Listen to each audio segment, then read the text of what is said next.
Cuando hablamos de un proceso judicial en curso, incluso puede ser un proceso que se halle en estado de sentencia. Es decir, que ya la sustanciación del proceso concluyó, que ya la sustanciación del juicio ha finalizado, que ya hay una sentencia definitivamente firme, objeto de ejecución. Bienvenidos a Estrados, un canal diseñado para la difusión de temas jurídicos nacionales e internacionales, especialmente en materias constitucional y procesal. Para estar al tanto de nuestros contenidos, suscríbete a nuestro canal. Muchas gracias.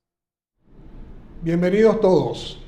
En esta oportunidad, en esta plataforma de Estrados, vamos a tratar un tema que combina lo que es el derecho constitucional con el derecho procesal, que son los temas que fundamentalmente tratamos a través de este canal de YouTube. Vamos a tratar el tema sobre el abocamiento. ¿Por qué tratar el tema sobre el abocamiento? Porque últimamente hemos visto con muchísima frecuencia cómo se presentan solicitudes de abocamiento ante las distintas salas del Tribunal Supremo de Justicia, lo cual en muchas oportunidades constituye un medio que no es el ideal, que no es el idóneo para tratar el asunto que se persigue a través de esta figura. Por lo tanto, vamos a tratar este tema en dos partes, en dos programas. Un primer programa donde vamos a hablar sobre las generalidades del abocamiento y un segundo programa donde vamos a tratar las fases propiamente del abocamiento y conversar un poquito sobre lo que es la radicación, que es una figura la cual se le relaciona también con el abocamiento, pero que tiene sus matices distintos. En primer término, por supuesto, hay que hablar de la diferencia terminológica, porque el sonido es idéntico, sin embargo, se escriben en formas distintas. Tenemos el abocamiento con B pequeña y el abocamiento con B alta. Cuando hablamos de abocamiento con B alta, con B labidental, estamos hablando de aquella figura que utiliza un juez para entrar a conocer de un proceso, por diferentes circunstancias, porque está ejerciendo una suplencia, porque acaba de ser designado en un proceso judicial que ya en curso y en el cual había un juez distinto antes de su llegada como tal. Ese juez se aboca al conocimiento de la causa, lo que significa que va a entrar a ser el juzgador de esa causa judicial. En cambio, cuando hablamos de abocamiento, es una figura establecida en la Ley Orgánica del Tribunal Supremo de Justicia y que es una facultad que la ley en cuestión le da a las distintas salas de ese tribunal para entrar a conocer de un proceso judicial, sustraerlo del juez natural y entrar a sustanciar y decidir eventualmente el mismo. Cuando hablamos de la Ley Orgánica del Tribunal Supremo de Justicia, tenemos entonces que hacer referencia a lo que es el artículo 31, el cual establece que son competencias comunes de cada sala del Tribunal Supremo de Justicia. 1. Solicitar de oficio o a petición de parte algún expediente que curse ante otro tribunal y abocarlo en los casos que dispone esta ley. Por su parte, el artículo 106 establece que cualquiera de las salas del Tribunal Supremo de Justicia, en las materias de sus respectivas competencias, con conocimiento sumario del asunto, podrá recabar de cualquier tribunal en el estado en que se encuentre cualquier expediente o causa para resolver si se aboca y asume el conocimiento del asunto o en su defecto lo asigna a otro tribunal. Y el artículo 107 dice que el abocamiento será ejercido con suma prudencia y solo en caso de graves desórdenes procesales o de escandalosas violaciones al ordenamiento jurídico que perjudiquen ostensiblemente la imagen del Poder Judicial, la paz pública o la institucionalidad democrática. Es decir, varios supuestos que consagra la ley del máximo tribunal de la República. Ahora bien, ¿cuál es la naturaleza jurídica del abocamiento como tal? El abocamiento no es un recurso judicial, no es un medio para tratar de impugnar algo, sino es una facultad que tienen las salas, bajo ciertas y determinadas circunstancias, de sustraer el conocimiento del juicio al juez natural para decidirlo la sala u otro tribunal que a tal efecto decide establecer. No constituye, como lo ha dicho la jurisprudencia, un recurso o medio procesal al cual puedan acudir los partes para hacer valer su desacuerdo con los criterios jurídicos contenidos en decisiones o actuaciones judiciales, sino que debe considerarse como un instrumento excepcional que obedece en su formulación a estrictos parámetros que justifiquen suficientemente su procedencia. Cuando hablamos de el abocamiento como tal, estamos hablando de una posible desfiguración, un posible manejo de los principios constitucionales como tal. Por lo tanto, se entiende que es un medio de interpretación restrictiva. ¿Por qué? Porque aquí está de por medio la Constitución, la idea no es violentarla, la idea no es violarla, la idea no es transgredir a la Constitución, sino más bien darle sentido lógico a lo que es las garantías constitucionales, particularmente del debido proceso, del juez natural como tal y del acceso a la justicia. Por tanto, la jurisprudencia ha establecido que en este caso la Sala Social del Tribunal Supremo de Justicia, que esta facultad debe ser ejercida solo cuando deben impedirse situaciones que perturben de forma flagrante el orden institucional y constitucional, con el objeto de subsanar, corregir y restablecer el orden procedimental subvertido, evitando conflictos que puedan ocasionar trastornos, confusión, zozobra colectiva o de que de algún modo puedan entorpecer la actividad pública de lo que es juzgar una causa judicial. Resumiendo un poco, entonces, esa naturaleza jurídica del abocamiento tenemos que es una facultad especial privativa de los órganos jurisdiccionales de mayor jerarquía. Aquí estamos hablando de las salas que integran el Tribunal Supremo de Justicia: Sala Constitucional, Sala Civil, Sala Penal, Sala Social, Sala Político-Administrativo, Sala Electoral. Es decir, los máximos organismos del Tribunal Supremo de Justicia como entidad judicial pueden abocarse al conocimiento de una causa que se encuentre en un tribunal de jerarquía inferior. Se trata de una figura que afecta principios constitucionales. Aquí estamos hablando del juez natural, del debido proceso y de ese principio de la doble instancia, es decir, del ejercicio de los recursos judiciales. Estaríamos hablando, por ejemplo, de la apelación que se va a sustraer del conocimiento del tribunal ordinario. También, como ya lo señalábamos, no es un medio para establecer desacuerdos con las sentencias judiciales. Las sentencias judiciales se impugnan mediante los recursos que la propia ley establece, la apelación, el recurso de casación, de ser el caso. Pero aquí, cuando hablamos del abocamiento, es que hay una situación irregular, no una decisión que me afecta y que por lo tanto, al no estar de acuerdo, pido que otro tribunal la conozca, en este caso una de las salas del Tribunal Supremo de Justicia. No, aquí lo que estamos es denunciando que pueden haber situaciones que configuran, constituyen desórdenes procesales que de una forma u otra necesitan ser solucionados, necesitan ser reparados, necesitan ser llevados a la práctica ordinaria, común y corriente que le corresponde.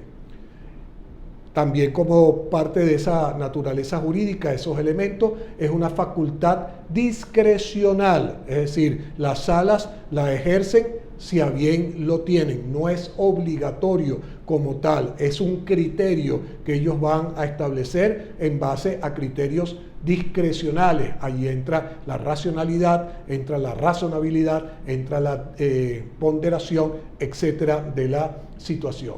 Facultad discrecional de interpretación y por lo tanto que resulta de interpretación y utilidad restrictiva. Las distintas salas del Tribunal Supremo de Justicia han venido considerando los diferentes requisitos, elementos que se deben producir para que se pueda ejercer en este caso, un abocamiento. Esos requisitos básicamente son los mismos en la sala, varía un poco la redacción de una u otra, pero vamos a utilizar en este caso el criterio de la Sala de Casación Civil, contenido en la sentencia 211 del 3 de mayo del año 2005. En total señala la sala 5 requisitos a cumplir. El primero, que el objeto del abocamiento sea de aquellas materias que estén atribuidas por ley al conocimiento de los tribunales, es decir, debe ser una causa judicial como tal. En segundo lugar, que sea una causa que curse ante algún tribunal. La jurisprudencia incluso ha señalado que aquellas causas que se encuentran en un tribunal de arbitraje pueden ser objeto de un abocamiento, siempre y cuando se produzcan estas circunstancias extraordinarias de desórdenes procesales, de extrema zozobra, de grave perjuicio a la administración de justicia. En tercer lugar, señala la Sala de Casación Civil que debe tratarse, en primer caso, de una manifiesta injusticia. En un segundo elemento, cuando existan razones de interés público o social que justifiquen la medida.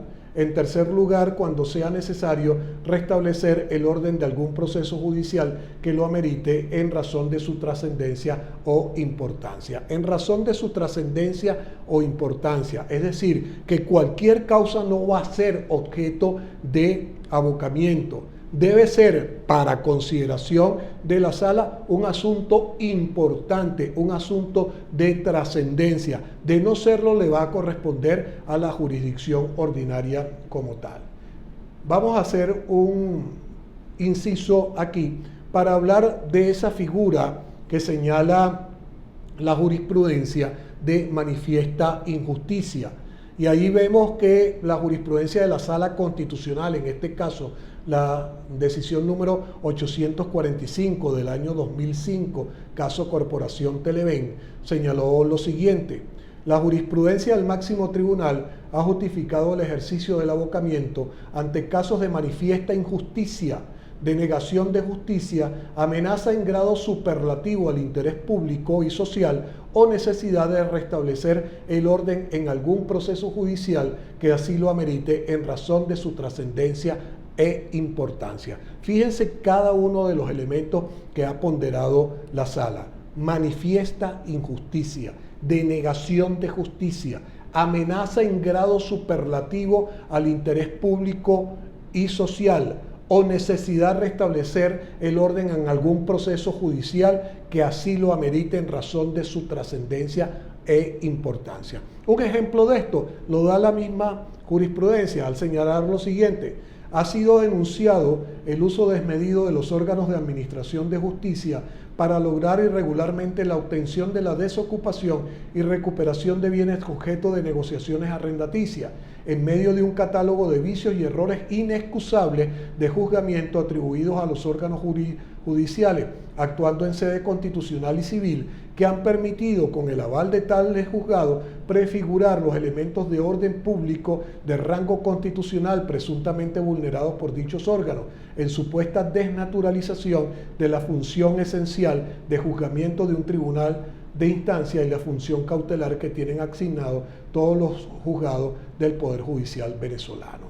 Manifiesta injusticia, graves irregularidades, desórdenes procesales, casos de importancia.